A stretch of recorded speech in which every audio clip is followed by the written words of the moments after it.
Vous êtes sur RTL. RTL Matin. Yves Calvi. Bonjour Laurent Gérard. Bonjour Yves. Bonjour Mademoiselle Jade. Oui, et si tu dis bien bonjour, t'as Mais déjà oui. fait la moitié du chemin. Et ben voilà. Oui, ça, il ne faut pas l'oublier. Jean-Paul Belmondo nous a quittés. La France est en deuil, vous le savez, particulièrement le monde du théâtre et du cinéma. Bonjour Fabrice Lucchini. Bonjour Belmondo, énorme. C'était énorme. Déjà sur l'affiche, c'était énorme. Tu te souviens la Jade ? Oui. Son nom était écrit en plus gros que le titre du film. On n'allait pas voir un film, on allait voir un Belmondo. Aujourd'hui, on va pas voir un Ninet quand même. Dis donc. Giono a dit « La mort attrape d'abord ceux qui courent ».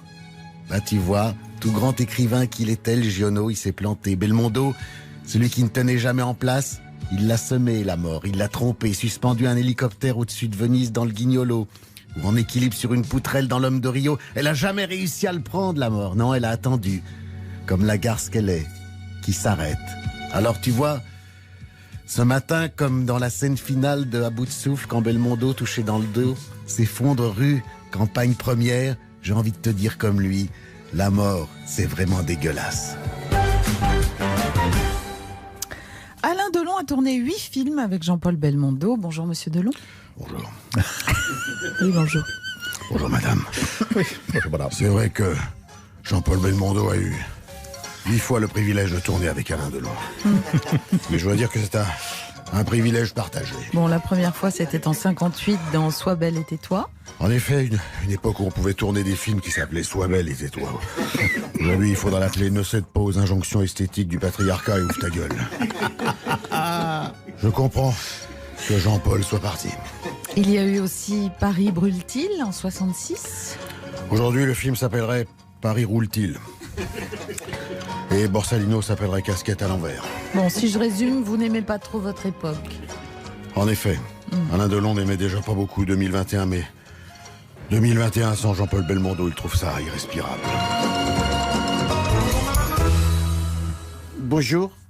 Bonjour François Hollande. Oui.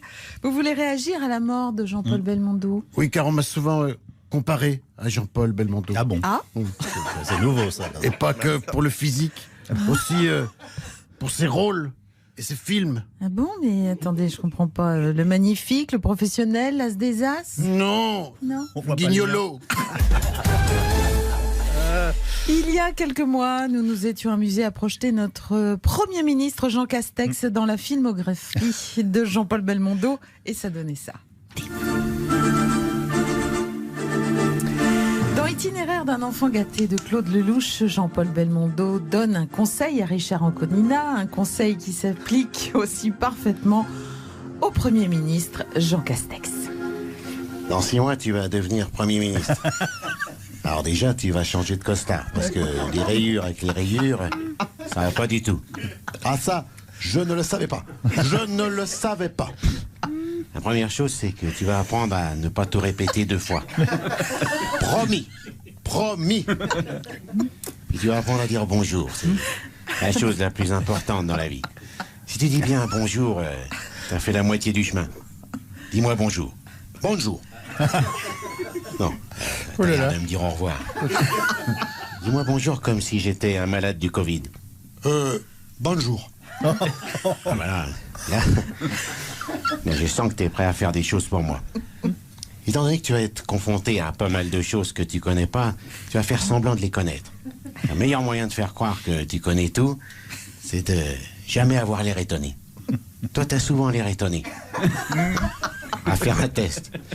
Je vais te dire 2 ou 3 choses étonnantes, mais qui ne devront pas t'étonner. T'es prêt? En responsabilité, je suis prêt. Je suis prêt. Tu sais qu'avant, Mélenchon était avec le petit Jospin? Ah ben voilà. Voilà, oui. T'as l'air étonné. Ah oui, mais c'est étonnant. C'est étonnant, mais ça doit pas t'étonner. Non. Tu sais qu'avec le Covid, on pourra acheter des clopes, mais on pourra pas acheter des livres? Et bien voilà. Tu recommences à avoir l'air étonné. Il faut que je ne fasse rien? Rien. Presque l'œil lointain. Un peu endormi? Pas trop. Parce que t'as déjà tendance à pas mal endormir les gens. Bonjour Patrick Bruel, c'est un cri de quoi là cette fois? Un cri de douleur. Un cri de douleur. Bébel est parti. Je suis effondré. Du coup, je vais me jeter un corps perdu.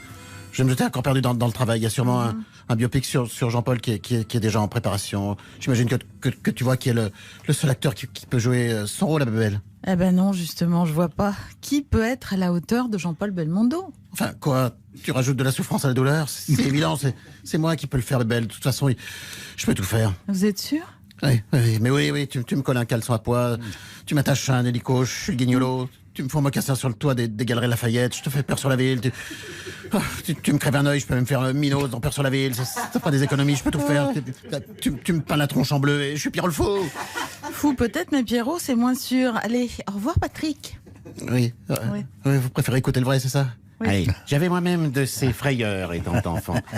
Et dans notre vaste demeure, près de la forêt de Bondy, je sautais de guérets en guérets tout en sifflotant des comptines.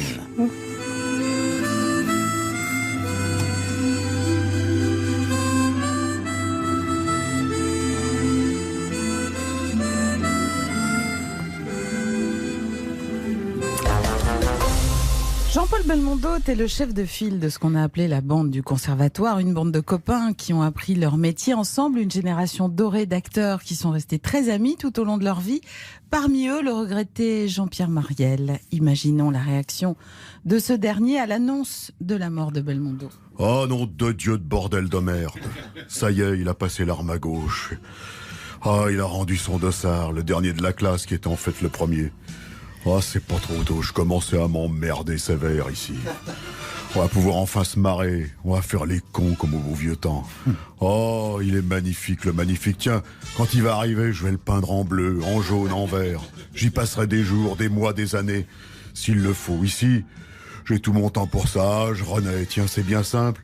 S'il me demandait de bouffer le compteur à gaz, je le ferais. Jean-Paul, on peut pas lui résister. Guignolo, le marginal, l'incorrigible, tu parles. C'est l'irrésistible, ouais. Il a joué toute sa vie et puis... Non, il l'a pas joué. Il l'était, point. Et on va pas à la ligne. Ah non, de Dieu, de bordel de merde. Ah, on va pas l'accueillir le verre vide, non. Du pinard, Saint-Pierre, du pinard.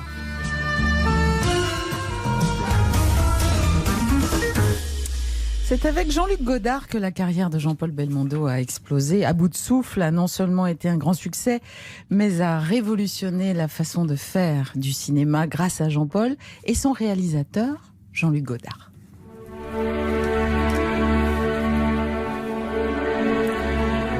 Nom Belmondo, prénom Jean-Paul, Bébel pour les intimes. 70 millions d'intimes, 70 millions de Français. Belmondo séduisait les femmes, plaisait à leurs maris, enchantait les enfants. Belmondo était un enfant en puissance. Quand on dit à ces derniers qu'il faut faire attention avant de traverser la rue, lui, il joue les toreros avec les voitures dans un singe en hiver.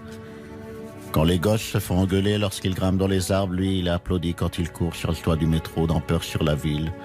Comme eux, Belmondo joue. Belmondo, c'est le jeu partout, le jeu tout le temps. Dans le cinéma d'auteur et dans le cinéma populaire, dans Léon Morin prêtre et dans l'As des As. Il n'y a que deux genres de cinéma, le bon et le mauvais. Avec Belmondo, c'était toujours le bon. Si vous n'aimez pas Belmondo dans À bout de souffle, si vous n'aimez pas Belmondo dans le magnifique, si vous n'aimez pas Belmondo dans le professionnel, allez vous faire foutre. Et pour une fois, c'est moi qui vais laisser le dernier mot à Jean-Paul et lui laisser le soin de dire « Coupez ».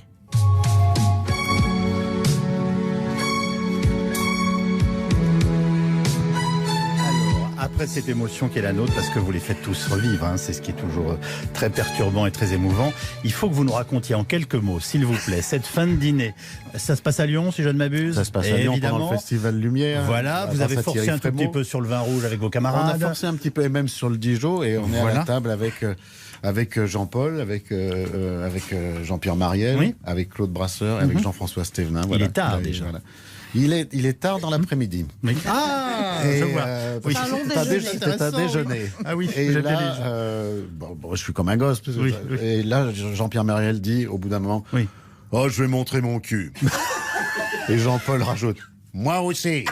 Ben voilà. Mais ils l'ont pas fait. Ils ne l'ont pas fait. Bon, évidemment, on retrouve toutes ces émotions que nous avons partagées avec vous sur le site RTL.